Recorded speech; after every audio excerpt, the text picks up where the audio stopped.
masa seorang nabi meminta dan kabul, kira-kira bisa seperti itu. Alhamdulillah suatu saat Nabi Ayub juga diuji sama Allah.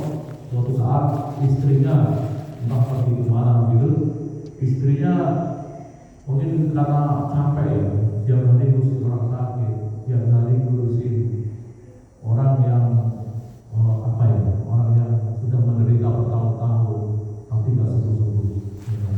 Akhirnya suatu saat istrinya pergi kemana gitu, tapi istrinya mungkin kelamaan perginya sehingga pulang-pulang Nabi Ayub marah, kesel. Kenapa sih kalian meninggalkan saya?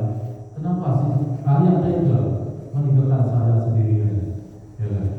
Jadi Nabi Ayub sempat kesel sama istrinya. Bahkan sampai suatu saat Nabi Ayub saking keselnya dia sengaja kalau sampai nanti dia sembuh, dia akan mencambuk 100 kali kepada istrinya. Dia akan mencambuk istrinya 100 kali. Tapi benar Allah kasihkan kesempatan kepada Nabi Ayub. Tapi setelah sembuh, dia nggak tega mau mencambuk istrinya. Dia sampai nggak tega nanti karena saking sayang sama istrinya. Ya, tapi lantas bagaimana kelanjutannya? Nabi Ayub apakah tetap mencambuk istrinya? Tidak. Karena seorang nabi, dia juga nggak asal meninggalkan. Dia seorang sangat sayang kepada istrinya. Dia nggak tega menyambut istrinya sampai 100 kali. Bahkan akhirnya Nabi Ayub diberikan kesempatan oleh Allah untuk supaya tidak jadi menyambut istrinya. Lalu apa yang terjadi? Nah, supaya Nabi Ayub tetap menjalankan ajarnya, di situ diperintahkan supaya dia mengganti tidak menyambut 100 kali, cukup dengan menyambut rumput yang ada di sekitarnya untuk sebagai pengganti dalam memberikan cambukan kepada istrinya. Dijelaskan dalam surat Al-Saff ayat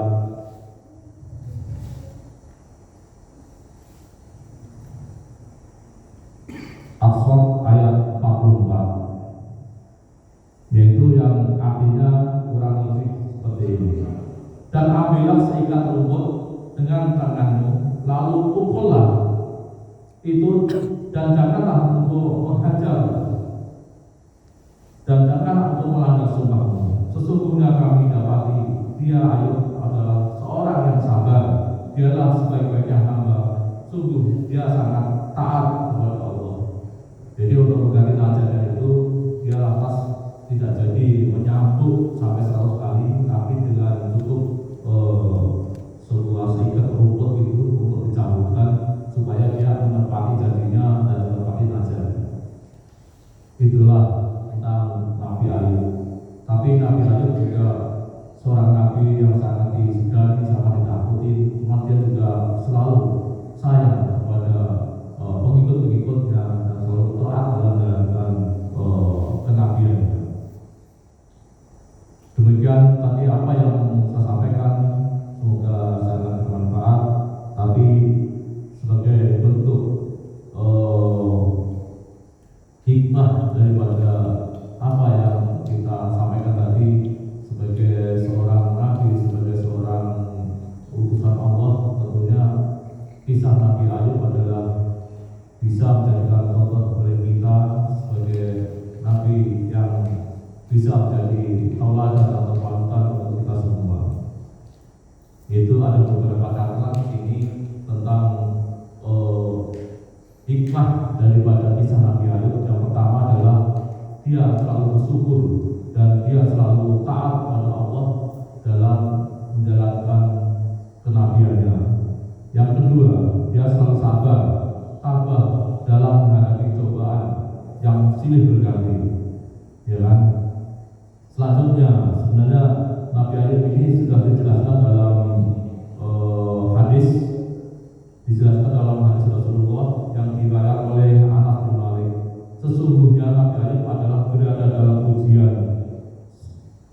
Sesungguhnya sesungguhnya Nabi Ayub adalah berada dalam ujian Allah selama 18 tahun sakit, dan semua saudara-saudara menolak kecuali 2 orang saudaranya yang selalu setia memberi, membantu, memberikan makan dan minumnya.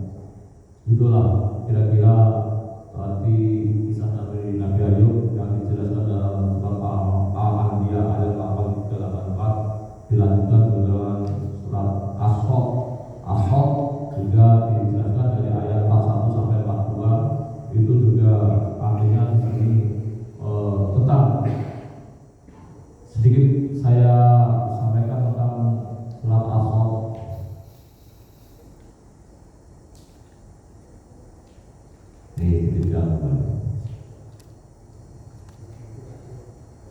As-Saff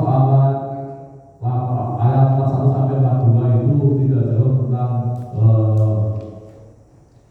tentang Nabi Ayub. Nabi Ayub waktu mendapatkan cobaan sangat berat, tapi di situ Allah memberikan suatu obat penyembuhnya yang dijelaskan dalam surat As-Saff ayat 42, yaitu tolong hentakkan kakimu sampai 3 kali dan keluar memancar air dari mata air itu, yang mana sehingga air tersebut untuk supaya diminum dan buat mandi. Alhamdulillah, jadi semua penyakit berat tadi itu ternyata Allah memberikan obat penawarnya yang berubah, yaitu sumber mata air, yang dimana waktu itu Nabi Ayub suruh hentakkan kakinya supaya keluar mata air, sehingga air itu bisa diminum dan buat mandi. Alhamdulillah, setelah dijalankan keluarlah mata air, dan air itu digunakan untuk minum dan mandi. Tapi dengan izin Allah, air dan yang telah mengalir, telah memancar itu tadi bisa untuk menyembuhkan penyakitnya, sehingga penyakitnya menjadi sembuh, sehat seperti semula. Alhamdulillah, disitulah kehebatan daripada mukjizat Nabi Ayub. Nabi Ayub adalah dikasih kelebihan oleh Allah untuk memberikan semacam sebagai suri teladan, sebagai seorang nabi yang mana dia telah diuji sama Allah, dan dengan perjalanan kenabiannya dia bisa menjalankan perintah kenabiannya dengan lancar dan sesuai apa yang diinginkan oleh Allah. Lantas dia menjalankan misinya dengan sesuai apa yang diinginkan oleh Allah. Untuk itu demikian yang saya sampaikan. Mudah-mudahan dengan kisah Nabi Ayub ini bisa kita ambil hikmahnya. Jadi kita selalu sabar, taat, menjalankan perintah Allah, dan selalu istiqomah dan dalam menghadapi perjalanan hidup, dalam menjalani misi-misi kita untuk selalu taat dan takwa kepada Allah Subhanahu wa taala. Semoga apa yang telah saya sampaikan sangat bermanfaat untuk kita semua, dan semoga bisa kita ambil hikmahnya. Jadi jangan lantas kita kalau dicoba untuk sama Allah, lantas kita terus gampang menyerah, sedikit-sedikit kita langsung menyerah. Nah, kita diminta supaya selalu tabah dalam menjalankan ujian dan cobaan yang diberikan kepada kita semua. Insya Allah semua cobaan pasti ada hikmahnya. Begitu juga semua penyakit pasti ada obatnya. Misalnya penyakit batuk pilek pasti ada obatnya. Penyakit panas ada paracetamol. Penyakit darah tinggi ada amlodipin, kata Pak Jad.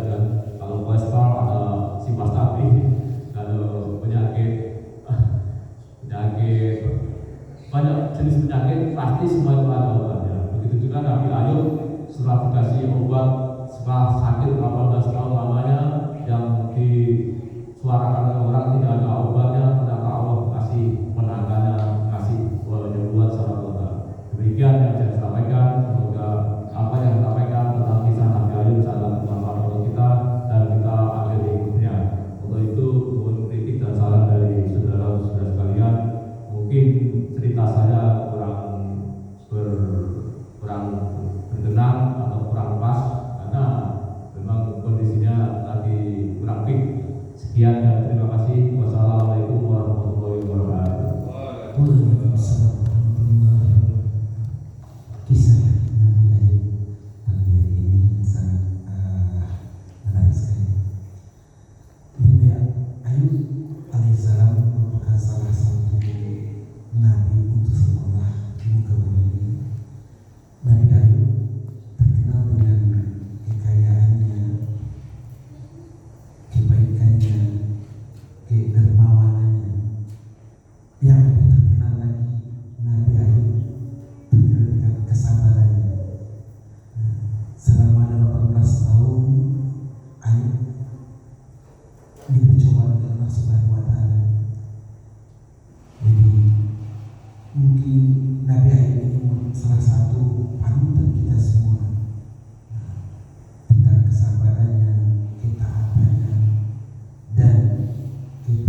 disakiti.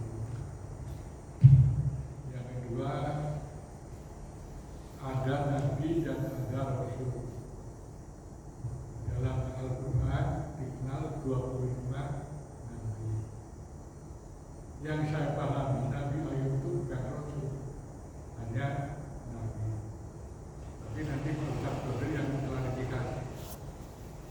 Karena rasul itu punya misi menyampaikan risalah kepada orang lain. Tapi kalau nabi tidak, dia mendapatkan risalah untuk kehidupannya sendiri dengan berbagai cobaan dan kenikmatan.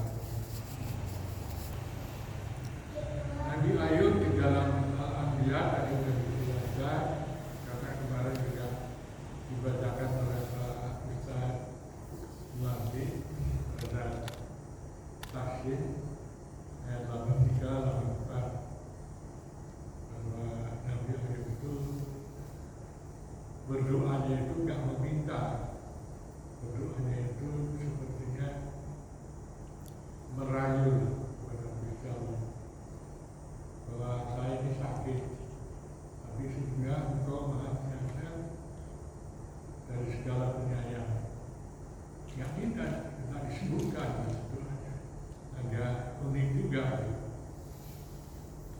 84-nya doanya dikabulkan. Apa yang menjadi ibroh, contoh yang bisa ditarik dari Nabi Ayub? Dia orang yang kaya raya tadi disebutkan. Saya juga nggak tahu bahwa ternyata Ayub itu kaya raya. Apakah dia itu salah suku atau pemimpin? Juga saya nggak tahu, tapi tadi tidak dijelaskan. Akan tetapi apa ibroh dari itu? Yang bisa ditarik daripada kejadian Nabi Ayub adalah bahwa dari sesuatu yang menyenangkan, kehidupan yang melimpah, langsung drastis menjadi miskin karena kebakaran. Lebih dari itu udah jatuh ke rumah tangga, kena penyakit. Dalam penyakit itu juga perlu dikaji. Ada yang penyakit itu karena ulah manusia sendiri, karena pola hidup yang tidak sehat, dan ada penyakit yang diuji oleh Allah, walaupun sudah pola hidup sehat. Seluruh penyakit itu datangnya dari Allah, terlepas daripada gaya hidup seseorang. Nah, itu juga perlu dikaji. Penyakit itu dalam kehidupan. Saya pendek saja pada kesimpulan. Jadi kalau Nabi Ayub itu nabi, itu ibarat baliho. Baliho itu sudah memperbaiki diri terhadap pengetahuan keagamaan, terhadap risalah Al-Quran, untuk bisa menyampaikan kepada kalangan terbatas, untuk kemudian menjadi rasul setelah menyampaikan risalah kepada banyak orang. Di ruangan ini yang sudah pada level rasul itu ada Pak Ustaz Badri yang juga punya misi risalah kepada orang lain. Kalau kita balik itu baru taraf nabi. Bagaimana pengetahuan kita yang kita pahami untuk berbagai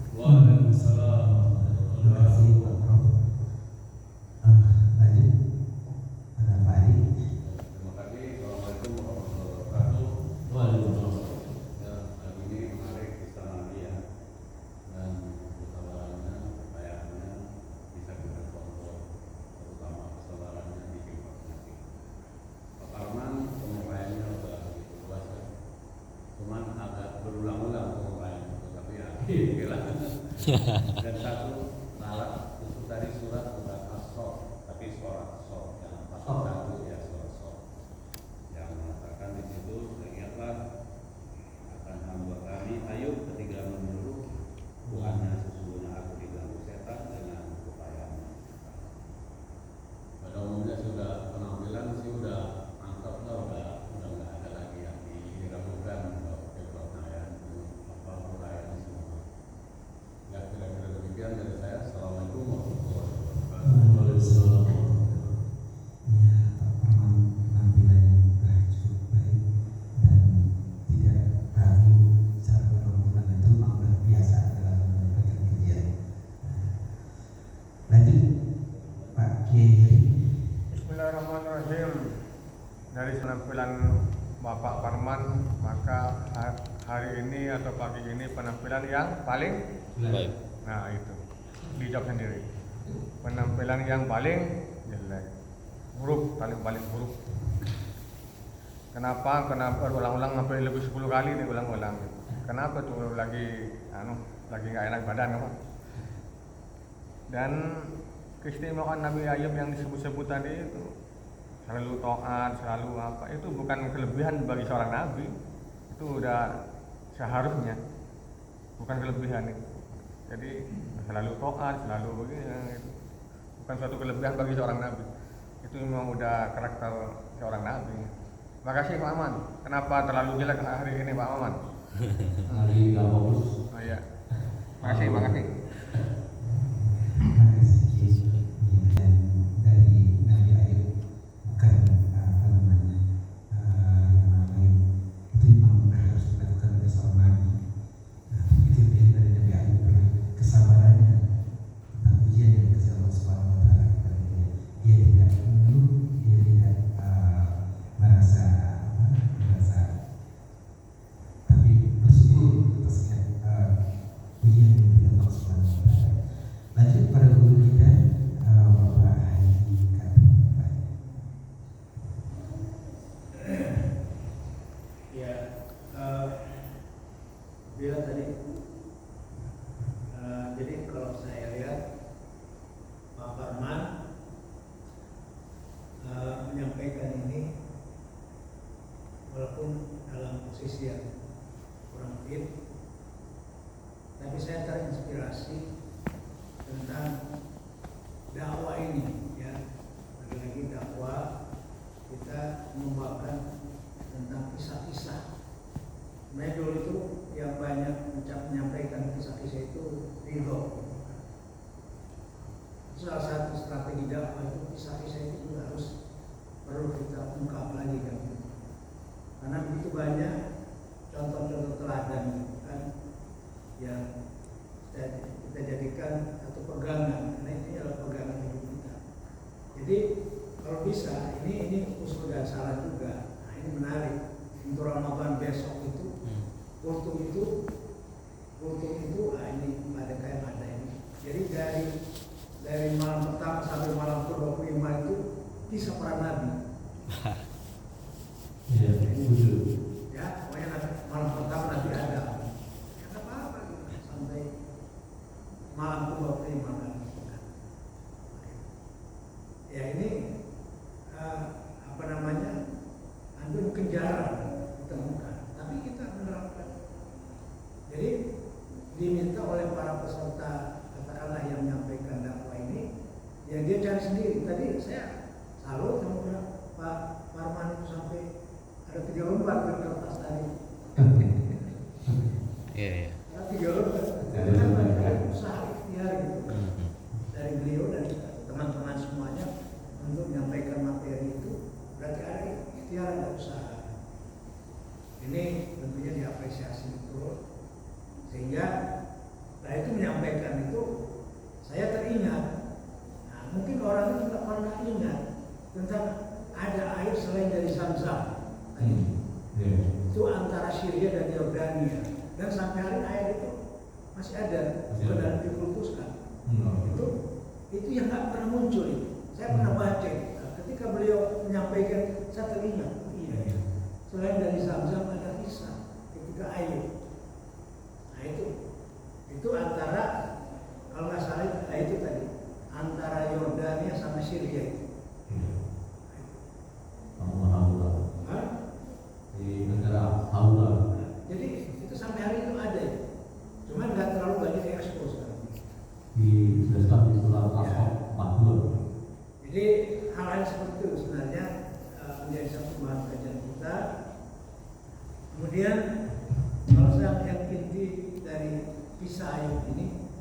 bahwa ya mungkin kita bisa apa namanya, kalau dikatakan itu iqra kitabah itu kita introspeksi diri kita, refleksi diri itu.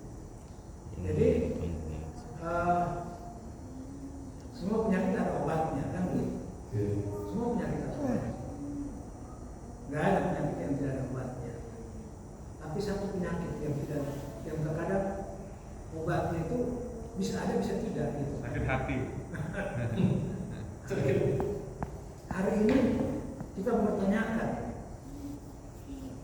Jadi kalau itu yang susah kita apa namanya, ya istilahnya itu susah bagi kita untuk mempraktekannya gitu kan.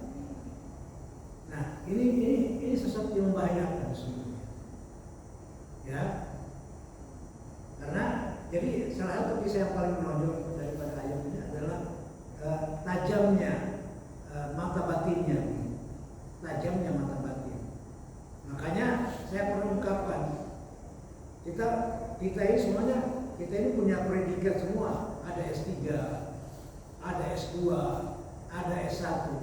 Ternyata ternyata Allah itu menyentuh pada hati orang-orang yang punya pencairan hatinya.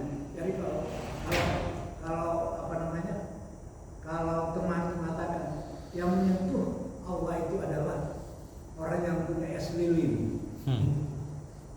Jadi es lilin itu yang mampu mencairkan hati itu adalah karena segala hal yang terkait dengan problem itu bagaimana mencairkan, baik persoalan diri sendiri, persoalan keluarga, persoalan masyarakat, persoalan negara, dan sampai hari ini bagaimana islah ataupun yang namanya menghubungkan antara satu dengan yang lain dan menjadikan ego.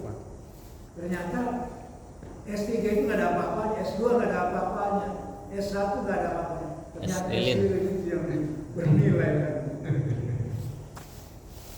Jadi ini sebenarnya kita akui sesungguhnya.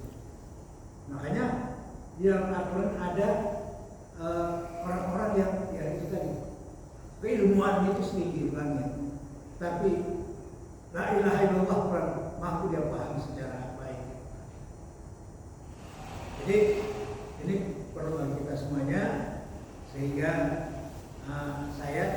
sehingga kita ini bisa mampu apa namanya melebur dalam segala hal gitu kan, segala masalah. Nah, Pak Suparman hari ini walaupun materinya ya dalam hal penyampaian ini, tapi bisa kita tangkap gitu kan, bahwa ada hal yang mendasar pada diri manusia itu adalah bagaimana kita mencairkan apa namanya hati ini sehingga semua itu mampu. Kayak bahasa bos, kayak kemarin saya kemana ke makam itu bagaimana pun dan situ begini, rasa takut itu ada gitu kan. Saya yang paling belakang gitu. Waktu ke makam itu kan kita survei itu kan, saya paling belakang. Ya saya kira, aduh gimana pun bulu kuduk itu nanti juga. Rasa takut pasti ada. Rasa takut masih ada kan gitu. Manusiawi ada. Kata bos, kata beliau, ya Rasulullah itu bukan rasa takut, tapi semua hati itu, ya kalau saya bahasakan, dia Rasulullah itu hebatnya itu dia mampu menguasai hati, sehingga apapun dia laksanakan. Karena dia perasaan itu dia udah mampu menguasai perasaan, nah, gitu. Sehingga kalau seseorang yang sudah mampu menguasai perasaan, udah nggak ada batasan. Dan itu hanya dimiliki oleh Rasulullah. Jadi kemudian tadi yang terakhir, tadi kata Fajar, ini sebenarnya yang pernah yang katakanlah saya yang pernah mempelajari perbedaan Nabi dan Rasul. Jadi kalau kita lihat dari rukun iman, terutama yang kita lihat dulu termasuk beriman kepada Rasul. Nah, Rasul ini yang termuat itu tadi 25 itu punya kisah yang memang jelas, ya. Nah, itu kalau itu ya bisa dikatakan 25 itu apa namanya, nabi dan rasul. Tapi kalau nabi itu ribuan, nabi itu ribuan. Nah, jadi ini memang perlu narasi yang panjang. Siapa nanti yang memberikan apa namanya narasi ataupun dalam hal materi balik ini bisa menyampaikan materi tentang nabi dan rasul, sehingga nanti enak menyampaikan. Nah, memang lihat di Google aja atau lihat di buku. Oh, begini yang selama ini kita dalam kisah-kisah itu coba masukkan siapa itu Zulkifli, apa kelebihannya. Nah itu kan, terus siapa itu Nabi Hud, itu kan jarang dimunculkan. Nah itu kisah-kisahnya ada semua. Jadi ini kita kembangkan nanti di panggung belakang ini sambil menikmati menu-menu yang sederhana itu. Namun yang pasti hari ini Pak Parman menginspirasi tentang kisah ayat ini, dan hal yang menarik lagi, jangan ada dendam di antara kita. Itu juga jangan jadi hati yang cair dan dendam itu nggak boleh. Coba aja, bisa aja ya kamu istri saya kan begitu ditinggalkan, tapi situ dia kembali luar biasa. Nah bagi kita mungkin hal seperti ini, iya. Nah, itulah yang namanya kisah Rasul itu menjadi teladan buat kita sesungguhnya. Jadi mereka itu udah teladan yang baik buat contoh di kita. Karena kita beriman kepada mereka. Kemudian nanti disambung kembali, ya udah oke Pak Parman. Mudah-mudahan nanti lebih hebat lagi. Siapkan materi yang lebih banyak, menarik. Ya, ini yang cukup. Alhamdulillah ya. Waalaikumsalam. Makasih Guru kita. Usulan dari Guru kita untuk Ramadan mulai awal sampai tanggal 25 itu kalau bisa kisah-kisah Nabi. Gitu ya dulu ya. Iya, tentang penyakit orang-orangnya ada juga kisah mengatakan dikuni dawa'u. Nah, setiap penyakit itu pasti ada obatnya. Dikuni dawa'u. Lanjut kepada Ananda Ridwan Yuli. Ya, bismillah. Assalamualaikum warahmatullahi wabarakatuh. Mohon maaf bapak-bapak baru muncul lagi di Baligo. Mungkin ada 2 poin yang ingin disampaikan. Tadi Pak Parman, kaget sih saya baru ketemu lagi nih sama Pak Parman. Cuman tadi persiapannya lebih matang gitu. Biasanya kan hanya tulisan-tulisan di handphone, sekarang udah di print dan disiapkan dalil-dalilnya. Nah itu keren. Jadi di luar dari mungkin materinya yang agak sedikit mengulang, tapi untuk persiapan dan perkembangannya lumayan sih, kalau menurut saya lumayan bagus gitu. Terus mengenai kisah gitu, jadi kan kalau Al-Quran dan hadis itu kan isinya tentang aturan kan, aturan dan mungkin teori kehidupannya seperti itu. Nah untuk penerapan dalam kehidupan kita sehari-hari itu lebih kepada yaitu teladan dan kisah-kisah. Nah bahkan sepertiga daripada isi Al-Quran itu adalah kisah-kisah menurut Ustadz Budi Asyari nih. Dan Nabi Muhammad SAW itu kan di dalam Al-Quran diajarkan tentang kisah-kisah orang terdahulu tuh. Nah mungkin untuk saya yang mungkin backgroundnya sama Pak Parman nih yang mungkin backgroundnya lebih ke umum, diceritakan kisah mungkin lebih mengerti secara langsung gitu kan. Oh ternyata seperti ini penerapan dari Al-Quran dan hadis itu. Jadi bagus, saya suka. Terus yang kedua mungkin dari materinya tadi Nabi Ayub pernah nih mengatakan ketika dia sembuh dari sakitnya dia pengen mencambuk gitu kan. Nah itu ada teori law of attraction tuh. Jadi ketika kita mengatakan dan meyakini segala sesuatu itu secara tidak langsung kita bisa menarik energi dan mewujudkan yang kita impi-impikan gitu. Nah itu juga mungkin kita bisa pelajari kita ketika bersungguh-sungguh, sungguh-sungguhnya jangan yang kurang baik gitu. Nanti ketika betulan, jadi itu kan harus diwujudkan. Walaupun nanti penyelamatan dari Allah tadi ternyata disuruh ngambil pakai rumput aja ya, bukan pakai cambukan yang betul. Jadi itu juga pelajaran untuk kita. Kayak salah satu imam mazhab ya, yang bandel terus disumpahin sama ibunya jadi imam Masjid Nabawi, bener kan? Nah itu kan yang bagus tuh yang kayak gitu.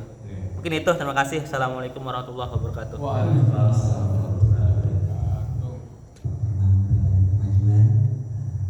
kemajuan, mudah-mudahan dapat ditingkatkan lagi. Kita tentu tidak tidak puas dengan yang ada, tentu kita ingin lebih dari yang kita. Amin. Amin. Lanjut Pak Dinardi. Paling yakin nih. Berapa? Semakin maju ke depan dibanding yang sebelumnya. Memang Nabi Ayub memang sangat diuji kesabaran selama 18 tahun ya. Dan memang diperintahkan Allah juga memerintahkan sabar dan sholat seperti itu.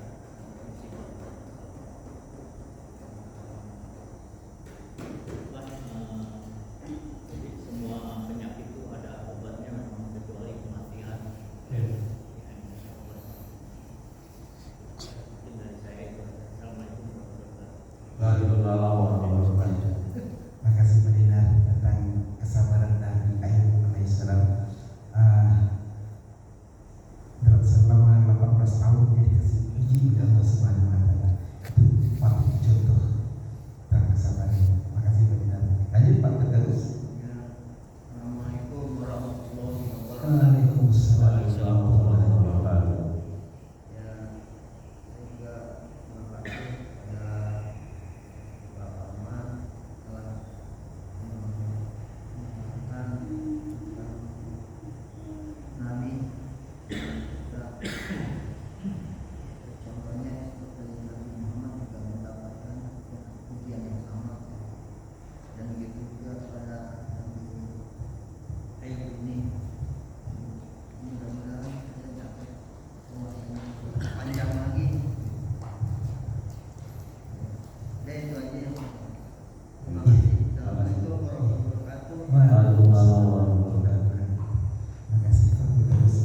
Lanjut Pak Parman, silakan untuk menanggapi dan respon apa yang disampaikan oleh para ahli. Baik, terima kasih saudara-saudara semua telah memberikan respon yang sangat bagus buat kita untuk berbagai supaya lebih baik lagi. Tentunya memang kita asal progres, ya.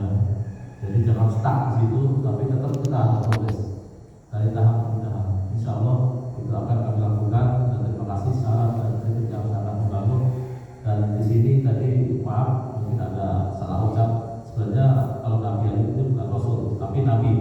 Ini syarat bahwa Nabi Ayub adalah seorang Nabi, di mana dia menjalankan kenabiannya. Disinilah yang saat ini tekankan. Di situ diberikan ujian yang sangat berat, tapi dia tetap selalu sabar dan taat menjalankan perintah agama setelah menjalankan perintah Allah. Dan sini yang sangat menonjol adalah di sini dijelaskan di surat As-Saff ayat 42 itu dijelaskan Allah berfirman, entahkanlah kakimu, inilah ada sumber mata air yang sangat sejuk untuk mandi dan untuk minum. Itulah salah satu mukjizat daripada Nabi Ayub yang sampai saat ini mungkin masih itu. Jadi di situ ada semacam sumur itu yang mengalir mata air sehingga buat mandi dan buat minum.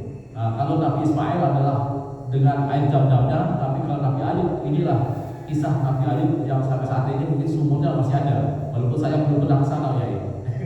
Jadi mohon maaf, itu sekedar kita untuk mereview pemikiran kita supaya kita sebagai umat Islam jangan lupa bahwa sebelum Nabi Ismail mengeluarkan air jam-jam, tapi Nabi Ayub juga pernah dikasih mujizat oleh Allah, yaitu untuk semacam mata air yang mengeluarkan air yang sejuk, yang dingin, yang bisa untuk mandi dan minum untuk menyembuhkan penyakit kulitnya yang saat itu memang belum ada obatnya. Nah itulah obat penawarnya, obat penyembuhnya. Sekian dari saya. Terima kasih. Wassalamualaikum warahmatullahi wabarakatuh.